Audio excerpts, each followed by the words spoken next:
नमस्कार, मी गजानन शामराव कायंदे, राहणार शिंगणेनगर, देऊळगाव राजा, तालुका देऊळगाव राजा, जिल्हा बुलढाणा. मी सध्या पोलीस प्रशिक्षण केंद्र जालना येथे पोलीस उपनिरीक्षक म्हणून कर्तव्यावर आहे. सौर ऊर्जा ही काळाची गरज आहे याबद्दल मला सुरुवातीला त्रोटक माहिती होती आणि सौर ऊर्जा आपल्या घरी बसून घ्यायची हा माझा एक मानस होता. त्या दृष्टीने आणि मलाही सौर ऊर्जा फिट करायची होती. त्या दृष्टीने मी संबंधित श्री खांडेभराड राहणार कुंभारी यांच्याकडे चौकशी केली. या प्लॅनचे मटेरियल मला हेवी वाटले. सौर ऊर्जेचा प्लॅन माझ्या घरी बसवला.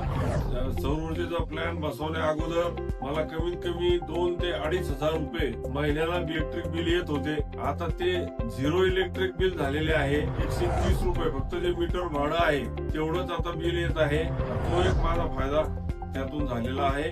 आणि खूप युनिक सोलर कंपनीची सर्व्हिस जी आहे खांडेभराड हे सर्व्हिस देतात. त्यांनी खूप वेळोवेळी भेटी देऊन काही अडचणी आहेत का, काही सोलर प्लांट मध्ये बिघाड झालेला आहे का, या सगळ्या गोष्टीची ते स्वतः येऊन चौकशी करतात आणि काही छोटे मोठे कामं असले तर ते करून सुद्धा देतात. त्यांच्या बाबतीत मला चांगला अनुभव आलेला आहे. त्यामुळे युनिक सोलर कंपनी जी आहे देऊळगाव राजामध्ये त्यांच्याकडूनच आपण घरगुती जे सोलर बसवायचं असेल तर ते बसून घ्यावं. नमस्कार.